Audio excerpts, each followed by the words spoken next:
Now, you may have noticed when you arrived that you have some headsets on your seats. Please do use them if you need translation at any point.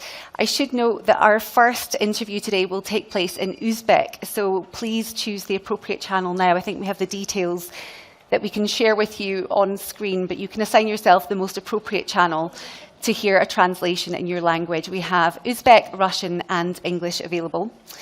Now, also throughout the panel today, we will have Slido, which is an app we're using to take audience questions. We would really love to have your involvement today.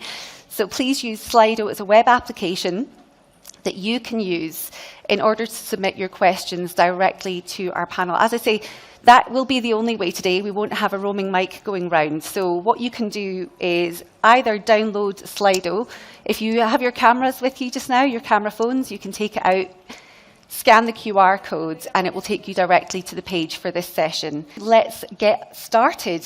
Now, Central Asia faces several challenges in relation to its human capital: outward migration, youth unemployment, even legal barriers to employment. But there is a wealth of opportunity that exists in form of a young, diverse, and entrepreneurial population.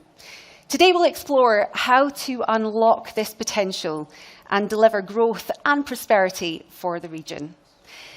To get us started today, it is an honor to be joined by a special guest, Ms. Tanzila Narbayeva, Chairperson of the Senate for the Republic of Uzbekistan and Chair of the Parliamentary Commission for the Promotion of Gender Equality. Ms. Narbayeva, thank you so much.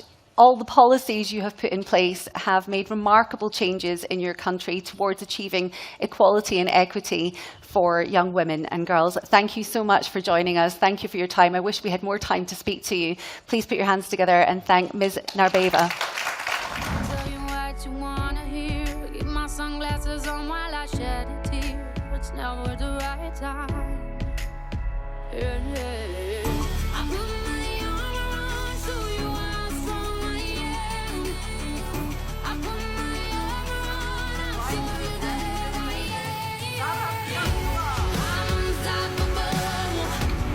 I'm a Persian with no brakes. Storytelling is one of the most effective ways to connect human experiences.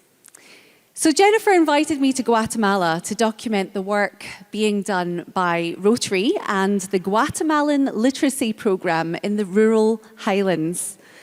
When the GLP was launched 25 years ago, 2 in 3 children were illiterate in rural areas.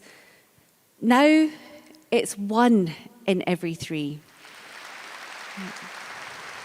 I'm going to stand up just for the initial introduction so I can actually see you all.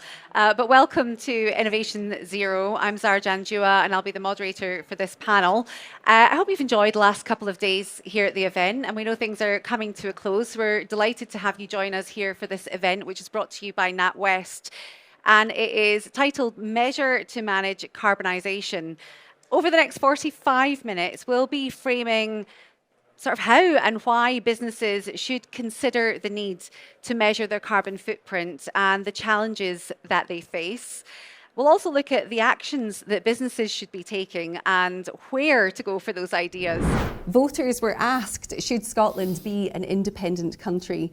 Scots voted 55 to 45% in favour of staying in the United Kingdom in what was described then as a once-in-a-generation referendum in September 2014. And now First Minister Nicola Sturgeon has renewed her commitment to manifesto pledge from 2021 Holyrood elections for a second independence referendum in 2023.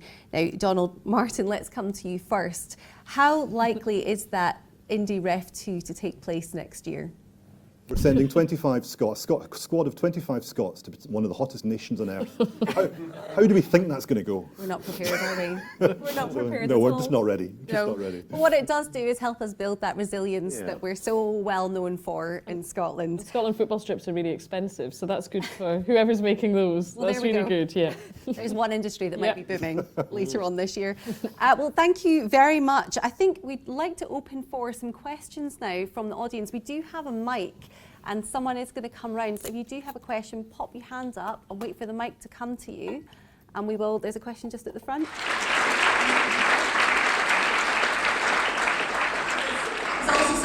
stuck with me, because I think so often, no matter what industry you're in and what you do, there does come a point when you've been working and you've had some success and maybe you plateau, or maybe you have a few months where things don't potentially go as they have been. And it's, that's testament to just keep on at it and you will get there, which I really do believe. So thank you very much for that. I'm going to come over here. Hello. How are you?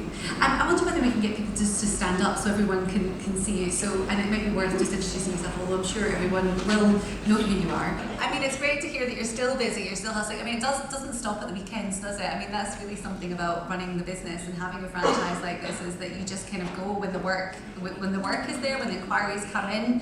Thank goodness you have the support as well.